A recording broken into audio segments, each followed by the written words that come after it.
Hey everybody, welcome to an episode of The Mind Shift.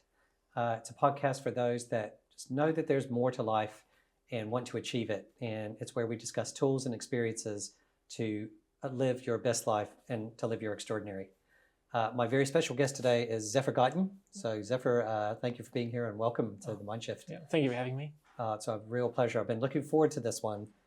I said to you just a moment ago, you're a bit of a legend in the work, and for many reasons. And one of the big reasons is that you started out in your mind shift when you were 8 years old. Yeah. And that was around 14 years ago. Yeah. And I've been really looking forward to unpacking this journey with you, and because I know some of the things that you've done and some of the gold that you can provide for people that will be so rare is something I've just been anticipating and not really being able to wait for this moment to have you on the podcast. So I'm so glad to have you here, firstly. Oh, thank you. So, well, look, let's go back and take a trip down memory lane. Yeah. So you were quite young then. I still remember you walking through the door at 8 years old, looking at the floor. So do you remember that day? Yeah, vaguely. I remember. Yeah, it's hard to remember when you're 8 years old, but yeah, I remember. Yeah. So what do you remember? What do you remember about it? Like we spoke earlier, and I'd asked you, and you said, "Yeah." What do you remember? Why you came? I remember I had a rash on my arm, and it was really big, and we had tried heaps of other things. Like we said I was dairy free, but it's still. So I stopped eating dairy, and it still was there. And then a bunch of other things we tried. But it kept. I think it went medically even. Like it was going on for about 3 years, wasn't it? Yeah, I think I had different creams and stuff, and nothing was working. Yeah, to get rid of it. Yeah. So part of the work that we do here, at the Mind Shift, is the connection between the mind and the body. And I did just have your dad on the previous episode, so it became you started something, right? You ended up working with your whole family, and then how many people from there? But I remember it was you and your mother that arrived in the first instance, and just said you'd heard about, she'd heard about someone that I worked with that had a physical, manifestation or disease or whatever you want to call it, and through working in the power of the mind, we were able to get quite a shift with them. So you came and they thought, well, look, let's give this a go, and so you arrived. And before I say anything, I know it was a long time ago. I said to you on the way here, not way here, but on when you arrived, and we just had a couple of minutes to catch up. It's nice to see you, by the way. It's been a while. I don't live here anymore, so we don't catch up as regularly. I just said, what do you remember? And you just told me a little bit about what you remembered, and that's certainly enough to bring out. So what we did is we looked at, there's a connection between the mind and the body. And so if you're doing things physically and it's not shifting, then maybe we need to look at the mind, or let's give that a go. It's kind of like an exercise that I get people to do, is to hold a lemon in your head, or to see that you're holding a lemon. You probably remember this, to see that you're holding a lemon in your hand, and it's cut in half, and you raise it up, and you really see the lemon, and you eat it, and you can taste it, and the whole physical processes happen. And what that goes to show is that there is a connection between the mind and the body. And when you came, we started to explore that. So before I go into anything, because I remember a lot of what happened, what do you remember about what you understood? I remember it was in like after the after we had talked. I remember it turned out that I thought my mum didn't love me, because whenever I asked for lollies or something, my dad would say yes, but mum would always say no. Yeah. So then, as a very young, kid, you just perceive that as, must not love me. Yeah. Well, it's an amazing memory to be able to have since you were 8 years old, and that's precisely what came. So, for the benefit of the watcher or listener of the podcast, it's like, if you don't mind me saying, you're quite an introvert. You being here and sharing this and just seeing you is just so great to see how you're. How you express yourself. Do you remember being quite a shy kid at that time? Yeah, I remember. Even when a teacher asked a question, I wouldn't put my hand, even though I knew the answer, or something like that. I wouldn't. Yeah, that's right. I remember we discussed that, and you said, "I want to do it, but I don't do it." Well, what we did was, when you came in, I thought, okay, so you obviously hold things in, and so we looked at what is he holding in, and why it's showing up in the body. And when he saw this rash, it was quite red, and I remember it like it was all over. And I thought, well, he must be holding in some anger. And I it was a bit of a funny story. I don't know if you remember this part, but you and your mother were sitting there, and I said to you, look, you need to feel really comfortable. So if you want your mom to go away, she can go in the car. And she went, yeah, I can. And you said, no, I want her to stay. And I said, well, you're going to have to be really honest about this. And you said, yeah, I'll be honest. And you're sort of looking down, and I said, I had to, because you were 8, right? And I thought, okay, he's angry. That's what it appears to me from my experience. Usually at 8, it's going to be a mother or a father. Yeah. And I just said, who are you angry with, your mother or your father? And you went, I just remember you looked up. I don't remember that. Yeah, and you looked up, and I said, do you want your mom to go away? And you were such a brave, boy at that time. And you said, no, she can stay. And I said, well, who are you angry with? And you went like this, you sort of pointed to her. And that's when you said, Dad gives me lollies, Dad lets me stay up late, Dad lets me play computer games, and Mom's making me eat spinach. And, and that really was what it was. As you said, over time, you decide she doesn't love me. So do you remember anything about what we did what we did to change that? Yeah, I remember. Or to shift that in your mind? Yeah, I remember a few things. I remember you wanted my mum and dad to take turns of saying no and yes. I remember that was at the end. I remember when I was leaving, it was one of the things you had mentioned to them. Yeah. Yeah. I mean, so what we did for the sake of the watcher, and a good reminder for you, because, it's amazing you remember this much at that age. I think what I remember at 8, and I'm like, oh. I don't think I'd be able to come. If something happened for me at 8, I don't know that I'd be able to come and be as clear about it as you. So this is just such an amazing opportunity for people, Zephyr. I want to say thanks again for sharing your story. So basically, I think your dad was traveling a bit at the time. And, often when that happens, your mother was the primary caregiver. So she's looking after your health, and, your dad's not there. And so when he's there, he wants you to feel happy and, connect with you. And so he gives you the lull. He got to be the fun dad. Yeah. And to compensate for that, your mom had to do the other side and make sure that you were getting proper nutrition and not staying up too late and doing all these things. And so what I asked you is what are the two sides of that? So if both of the people's, because you associated love with what your dad was doing. So if I asked you if both of your parents did that, I just remember how intelligent you were even at that age. If both of your parents did that, what would it be? What would happen to you? Like, why would that not be a good thing for you? And so are you remembering anything from... Yeah, I remember that now. It was like balancing, finding the balance between both sides. Yeah, well, if it's apparent on the film how there's a height difference here, it won't surprise you to know that Zephyr's been a basketball player for quite a long time. And you just said, oh, if I ate all the lollies all the time, I'd get out of shape and I wouldn't be able to play basketball. And then you just added that up. And all of a sudden in your mind, you first realized, this isn't not love. This is love. My dad's loving me in a particular way. My mom's loving me in a particular way. And I'm glad you remembered it, because I gave you guys an exercise. Because your mom, at the time, was more geared to being that type, right? Yeah. You could see it. Yeah. Your dad's probably, at the time, they've come more to a balance now, but he's probably a bit more, more relaxed and easygoing, And your mother's more, hey, I got to look after Zephyr and make sure he's having this and that. And they're probably more geared that way.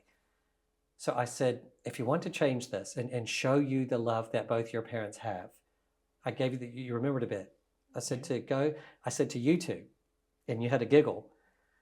I said to your mother, make sure Zephyr's dad's there. And in front of the dad, make sure it's in front of the dad, give him ridiculous amounts of candy and ice cream and let him stay up to ridiculous hours. So, and then I said to you, watch what your dad does. He will turn into what you perceived your mom to. And sure enough, and what that was demonstrating was they were both loving you in just two different ways. But as you rightfully said, as an 8-year-old or younger, you decide one's love and one isn't. It's so powerful for kids to hear today. And so you did. I don't remember, you kind of giggled about, we can't do this. I said, do it. And so you went home, and I think your mom that night gave you a whole bowl of candy.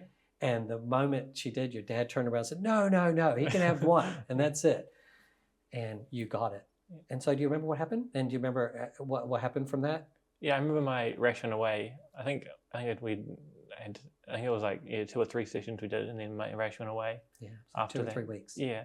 In 2 or 3 weeks, something that Yeah. you'd had for over three. Yeah. I think it was 3.5 years. Yeah, from I think it memory, was around that. Yeah. went away. Yeah, which is I remember it was unbelievable when it happened. Like, yeah, my mum and dad were like in shock of how fast it went away. I mean, that just goes to show you the power of the mind, and Yeah. you know it now because we're going back to the beginning. But let's talk about what's happened since then. So the other thing we did, and I think the opportunity that you give us on this call is so amazing,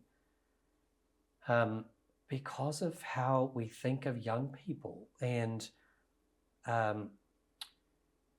do you remember what we did after that? Before I explain, I'm doing a little bit more explaining on your case because your memory will be a little bit.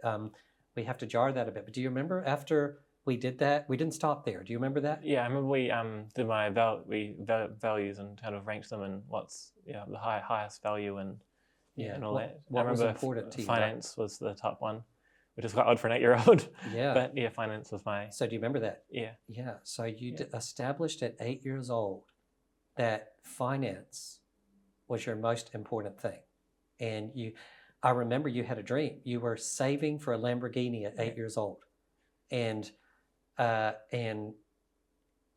you had ideas of how you were going to be financial. And I think what's so cool about this, because we think of 8-year-olds and how do we treat them? Oh, like I can't do anything. Yeah, can't do anything. Don't know anything. They don't know anything about life yet. It's just not true. Like there's inside of you, and we just created a space to go, hey, what do you feel like? You're not stuck to it. It's not pressure. But what do you feel like you really want to do? What's important to you? And so you said that. So it's been 14 years. So I'd love to hear from, I know I've heard a bit, but I think we'd all love to hear. Yeah. Are you still on that journey since you were 8? What's important to you now? Definitely finance is still, so I don't have the Lamborghini yet, but it's coming. It's coming. Well, you said to me just briefly, we had about a minute or two to chat beforehand or a couple of minutes or whatever. And you said, I said, is there anything you want to share with people? And you said, I want to talk about that financial freedom course, doing it at 12. I think you've done something way more significant than a Lamborghini, but why don't I just open it up to you? So since you did that, what would you love to share with people? At 8 years old, you discovered, I've got this financial dream. If I just put you in the deep end, what's happened since then, and what would you love to share with people that are listening in on this, wanting to better themselves? Well, at 18, I bought my first property, which is probably my most proud achievement so far in my life. And then I just bought my second property now. So I'm 21, which is quite cool to have 2 properties at that age. It's, I mean, it's cool, Zephyr, and it's amazing that you've had a commitment since you were 8. I think about if you're here at 21, what happens at 31 and 41? I know you've thought about it because we've spoken about it. So, okay, so if I'm out there listening to this, I'm like, I want a piece of that. So what can you tell people that are watching if they want to get on the financial journey? What would you say, or what's been your experience, and what would you share with them? I'd say the biggest thing is that one-way account that we talked about on the financial freedom course. So do you want to say anything about the course first? Because you were how old when you did it? I was 12 when I was first did it. Yeah. You're 12, and I believe you actually paid for it. Yeah. Or I think you got help from your parents, but you paid for a part of it. Is that right? I think so. Yeah, I think you insisted from memory anyway. Yeah. So you said, we do this as part of the Mind Shift work. We have a financial freedom course, which is some ways to get financially free. So you came when you were 12. Yeah. And then what did you discover and do from there? Yes. Well, you talked about the one-way account. So, the one-way account. Sorry, please say more about that. Yeah. It kind of just gets the ball rolling really, and it takes the stress off wondering if something bad happens, like that you can have the money to pay for whatever, like if you lose your job or something, or just obviously 12-year-old you didn't have much of a job then, but yeah. So what is a one-way account? So you start at 10% saving everything you earn, and then every 3 months you increase it by 10%. So in 3 months it'll be 11%, and then what's that? Then it's 1 point. It's like 12.1. 12.1%, and so on. The income's growing, so it doesn't get to 12% because it has that upward impact on the money you're making, right? Yeah. Have you noticed? So because that's the idea behind it, is you start that what's happened to your income since then? Definitely grown a lot. I remember I started my I had my first little business at 11. And I just go to people's houses and do their water their garden, and I rang their mail from their mailbox and when they were away and stuff like that. And then I started my second business when I was 15 or 16. And I was making garden ornaments. Yeah, I remember. And them. I remember. Awesome. Yeah, selling them on Orbs. Yeah, Mm. yeah, and I was selling them on Facebook Marketplace and that. And I went to a market or two, but I found it was easier to do it on Marketplace for the time that you were there. So I kept doing that. And then I also did junk mail in that time as well. Yeah, just, You did junk mail, like delivering the paper. Oh, got you. Yeah. So you were just anything to make income, and not just make income, but generate. Yeah. And yeah, I'm just going to pause here because I'm going to let everyone know. Part of the journey for me is I'm interested in two things: how to live the most successful life that we can, and how to be as genuine as we can be. And part of that journey is studying some of the most successful entrepreneurs that we've had, in the world. And I want to pause here for a moment and say, for those of you watching, this is one in action. I'm going publicly on the record here, so we're going to be keeping up with it. Zephyr, this is what an entrepreneur, like an entrepreneur that's going to do extraordinary things. This is what it looks like. This my first business at 11. This is kind of, and I know your parents well. No one's forcing you here, are they? No. This is coming from where? Just my drive to have fun, the finances I want. Yeah. And to live the life. Live the life that I want. Yeah. And what's so inspiring is, you think about, I have a lot of people come to me, Zephyr, in their 30s, 40s, 50s plus, and they say, how do I develop commitment and how do I develop discipline? And, this is it. I'm looking at it right here, is you get really true about what you want. And I don't know if you were just too young or to know that people might judge that, because there's people out there go, money's not everything. And all of a sudden I'm like, well, money is what it is. It's a thing. And if you love it, that's not wrong. Yeah. And if you don't love it, that's not wrong either. But if you do love it, then you should pursue it. Because, what's it like? Let me just pause and ask you, what's the journey been like so far from 8 to 21? Is it hard, difficult, challenging, or is it fun? What's it been like? Definitely challenges. But I think it's been fun overall. Yeah. You strike me as that way. Yeah. Because over and over again, I want to illustrate on this podcast episode with you, is because you got truthful about what you actually wanted. Now, for some people, that might change. Not everyone's going to be as clear about what they want at A. Somewhere inside they are. They may not be connected with that yet, and it's okay for that to develop and change. But there's some things that we just are. There's some things that we just know from a very early age, and instead of going, see John run, and because I know your parents really supported that. What would you say? Like, I think they supported you in that financial journey quite significantly. Yeah. You want to talk about that for a moment? There's parents out there that could really benefit. Yeah, I'd say if you want your kid to live the best life possible, bring them along to as many things as possible. Like the financial freedom course was definitely a big turning point, or like a big boost for me. Yeah, and just don't treat them like they don't know anything, because they definitely do know. Understand the world more than you think. Could you just repeat that, please? Yeah, they understand the world more than you think. Just living proof sitting in this chair here.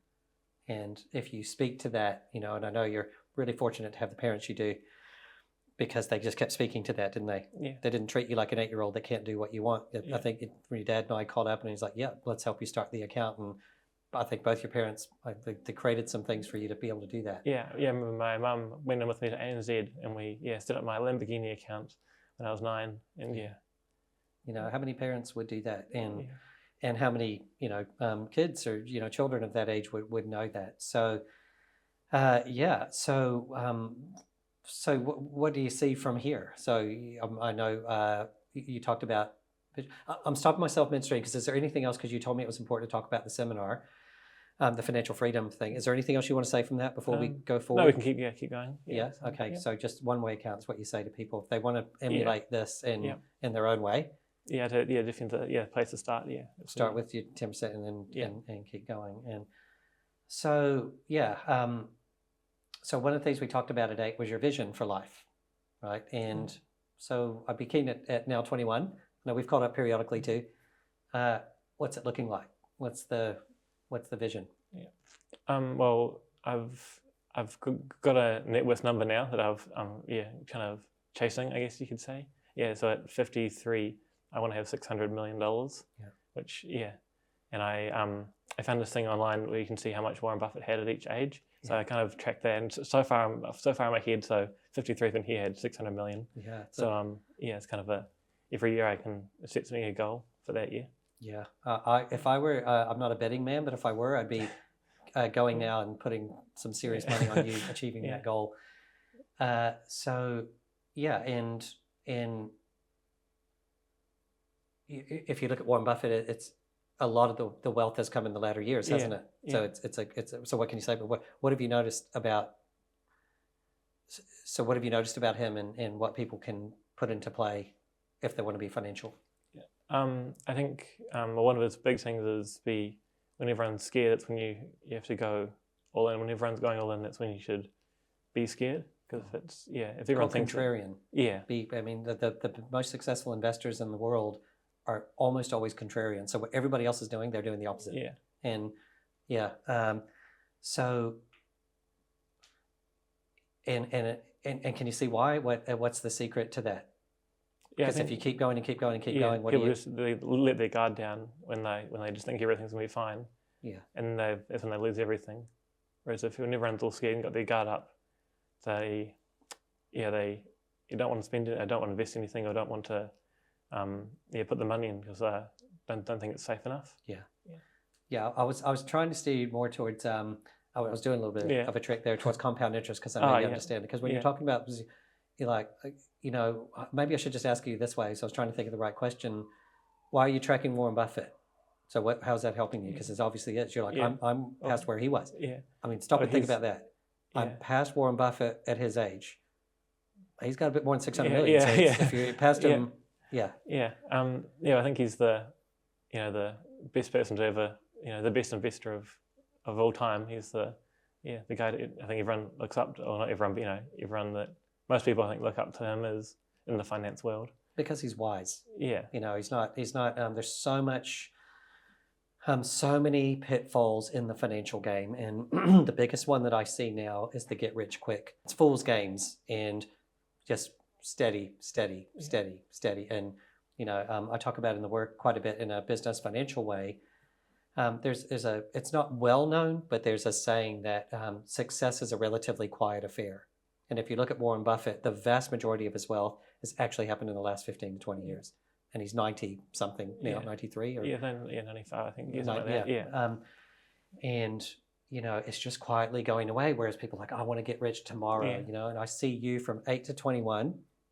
You're just such a great example to share this, which is why I'm pushing you a little bit. I hope you don't mind. Yeah, that's good. Because that's, what we're getting from you is the mentality to think about if you really want that number, So why the 600 million? Where did you come up with the number?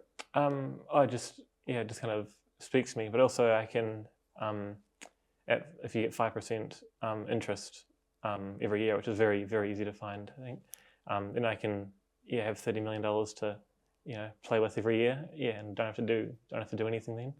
Which 30 million a year seems like the number that spoke to me that's what I want. And why I asked you the question really is, a lot of times money is an ego thing for people. It's like what they can see, and when I hear you say it, I just see joy. I see a meaningful, joyful life that you're setting. It's a fun life that you're really creating.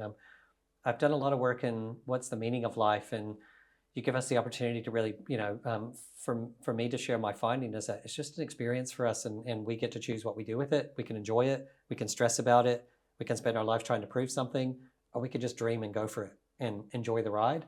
And I'm so, I'm just so inspired to be speaking with you because you are essentially, Zephyr, living or have the opportunity to, and I think you've started already from 8 to 21 at least, living that life. Yeah. What would you say? Would you agree? Yeah, I'd agree with that. Yeah, I think I'm doing quite well. Yeah, on my goal.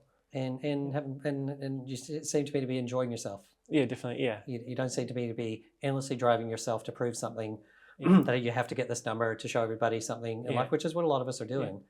You seem to be just going, this seems like a fun thing to do. I still go out and like see friends and stuff, and not like in my room just working 24/7 or anything. You have.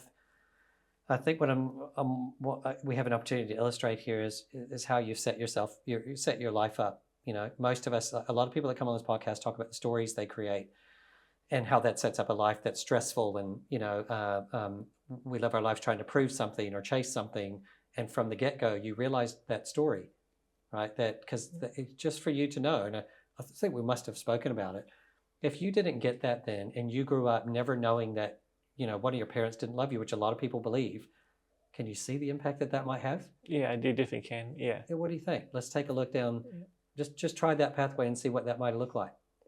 Yeah, I definitely wouldn't have 2 properties by now. Definitely, I wouldn't. I'd say, I wouldn't even probably started saving for the first one. I think most people my age, it's not only just entering their minds that. If it is at if all. it is, I mean, a lot of people your age that I know of are stressed already financially, and it's like, oh my God, I got to go out in the world now. They haven't known what they're about, and so they've had fun, and that's all part of life. You're having fun. You're not giving up fun. It's just that's all we think we have, and it's I don't blame anyone, but I put the responsibility on those of us that come before, like my generation, and that maybe I'm not blaming anyone because we don't know to do it, but we don't actually trust 8-year-olds to say, what do you actually want with your life in a serious way? Because if we do ask, we're not serious about it. Yeah, it's more just a small talk kind of thing when you're asking. You want to be, you want to have a Lamborghini. Okay, Zeph, that's fine. No, everybody in your life, we had a serious conversation about it. Your parents took it seriously, and they could see you were serious about it. And I know that they've helped you along the way. And, there's just so much in that I hope people take and go forward with it. So, and, there's so many views about money. Like what have you, I'd be interested to see your experience. Because I talk about alignment a lot in the work. And when you get aligned, you just pull things to you. And do you see the world where people kind of look at you and say, why is he trying to do that with the money, or are you just like bringing people into your life that are aligned with it? I'd say that. I don't really. There's no one in my life I don't think that would criticize. What I'm trying to do or my goals. Just pause at that moment too, right? Because how many people on the path? Are you aware of how many people are on the path to money that get judged for it? Probably. I'd say when I was 8, I was just too young to understand that people wouldn't want you to have money. I think, I wouldn't get jealous or that. When you're 8, you still know stuff, like I said before, but you don't know. There's a lot of social cues you don't understand when you're 8. Yeah, I just want to say, if you have anybody 8 or less out there, please hear that. And if you can help your child set up that world, it doesn't even have to be money. It can be whatever. It could be whatever career they want, whatever life that they want. Trust them and take their word and help them grow to it. You live in a world where what you're doing isn't wrong. And I'm saying that, Zeph, because most people don't live in that world. They live in a world where, I don't know if you've heard things like tall poppy, where we live here in New Zealand, right? It's like we don't, there's a whole group of people that don't like success. They don't celebrate success. They attack it. And I understand that there's some people that, for the reasons they got the success, they're not the best ambassadors for that success, if that makes sense. But that doesn't mean if you're successful, it doesn't mean if you have money, you're a bad person. And that's essentially what a lot of people have actually taken. And this is wonderful because you just have never developed that. And that's what it could be.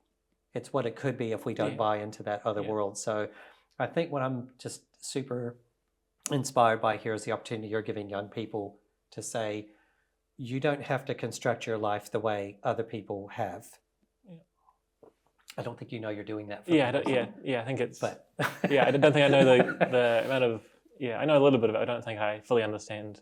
How much I've helped people. Well, what I would say is don't ever think about it, Yeah. and just keep doing what you're doing because you live in a really, really great world. So, anything else you'd love to share with us from that world that you live in and what you're creating and what you got? Because I think the key thing here is you got something that most people that come to this work don't get. Probably usually on an average, a minimum of about 30 to 35. Increasingly more young people are coming to understanding and to the work. But generally speaking, people don't get what you're getting until possibly 35, 40, 50 plus. That's what you're really giving us a chance to see is what if you just dealt with that story straight away and you're living it. You probably don't even know that you're living it, but you are. And I wanted to give you the opportunity to see that. So anything else you could see that you would love to share with people? This podcast is all about people just getting past limitations and it's those people that just know that they have something more they want with their life. Anything else to offer from your journey on that for them? I'd say if you want it, just go get it, sort of thing. You don't sort of try and it's easier said than done, but you don't worry what people will say or think about you, or if they are your friends or whatever, they're probably not your friends then if they don't want you to achieve your goals. So what's there to do about that? You have to pick who you hang out with well, I think is probably the biggest thing there. Sorry, the biggest thing is pick who you hang out with. Pick them well, you said. Pick them well. Love yourself enough to do that. Right. Well, another thing that comes to mind for you, if you're happy to share it, is you've had some, we touch base on a periodic basis. And whenever there's a challenge, I think not every challenge, but when there's a serious one, you'll give me a ring and say, hey, again, your initiative, I just want to point that out too, because, your parents don't suggest to call you. You just go, I'm calling Truther and getting this sorted out. I think you've done that from a very young age. Or at least, have a way to look at it. Like your university and, things like that. Are you happy to share a little bit about that? Because that's not an easy time to go through, right? You called me up and said, I don't know, you hit a crossroads, right? Well, so do you want to talk us through the crossroads and what you did? Yep. So I'd been going to university for about, I think, 1.5 years. So I was studying to be an accountant, which I thought I wanted to do since I was 9. It's a very odd thing for a 9-year-old to say you want to be an accountant, but it was a way to get my Lamborghini. It was the one, and I liked finance, so I figured it'd be a good match. And then, I went to on holiday to the UK, and I was coming back home, and I was sort of wanting the plane ride to last longer because as soon as it landed, it means I had to go back to university. And, quite a long flight, so you don't want it to last any longer, but I was kind of dreading the landing part of it because, I didn't want to go back to university, so I thought that'd be a good, it's a good sign that I probably, shouldn't continue. And I gave you a ring and, we had a chat about it. Yeah, I think at the time you decided to give it a bit more time, but then you stayed true to yourself, and in the end, decided. I'll drop out of university. And some people look at that, oh my God, what's happening? But we had a little bit of a chat earlier, and so what are you doing instead, if you don't mind sharing? Now I work in the office of my mum and dad in their business. They do steel reinforcing installation. And they're working towards being a partner in that with another one of the managers there, which is quite a big exciting journey. Well, I caught up with your dad, and he said it's definitely on the cards, and that's in the making now. So you can own is it your third business at somewhere around 21, 22? 22, probably. And that's getting into the business your dad built up from basically nothing. And I was working with him during the time he was some of the time he was doing that. That's not a small endeavor. What you're getting into and taking over. It's quite it's a bit I wouldn't say daunting, but sort of I don't know the right word is. It's it's a big thing though. It's a big thing that you got to. I think it always works for achieving your goals.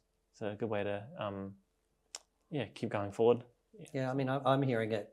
Your mindset's just so clear. You're just so clear on what you want, and you're connecting what there is to do. Like you said, help me get my Lamborghini. So I did it. Like it's just plain sense to you, isn't it? It's just plain sense that this is where I want to get to. This is what there is to do. Don't hesitate to make the decision and go forward. And I'm glad that you don't know that a lot of people hesitate in stop themselves, and or you probably know it, but you're not in Yeah. that world. But I'm saying it for the sake of the watchers that a lot of us hesitate. Oh, we back and forth. Oh, I don't know if I should go for that. And you're just demonstrating to us it doesn't matter what age you are. Just find out what you want. And I hope parents are listening to this. Yeah. Help your kids find out what they want, Yeah. and just help them get it. Like, don't create barriers. Just go great. And the worst that can happen is, even if it's not the right thing, because I think parents are afraid. Oh, you might not be making the right choice for yourself. You'll figure that out. Yeah. And you did. Yeah. You're like, that's not the right choice. I want to go here. But what you've done is, what we're all seeing, Zephyr, is you've developed the skills to be able to know when to change that, and to know how to ask for help when you need it, and to know, to be able to sense what the right move is to go forward, for yourself. So, yeah, well, this one's a special one, Yeah. Zephyr, because most people deal with their stories and the limitations thereof for far longer than you did. And I'm just so thankful you've come on this podcast. And I know you're just sharing your life with us openly and honestly, but what we're getting to see is what it looks like when you're not hampered from the beginning. And when you know who you are and you know what you want.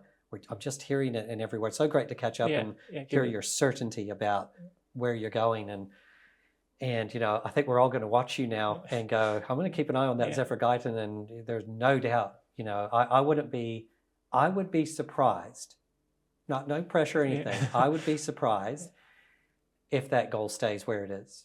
I bet by the time you're going, it'll get bigger. Yeah. And you'll just be having fun doing it. And so, look, the opportunities that you've given, young people today, well, all people, but parents, young people, just anyone. I mean, I'm 57 and I'm listening to this going, oh, I'm going to take some notes. Right? So everyone's going to take something from this.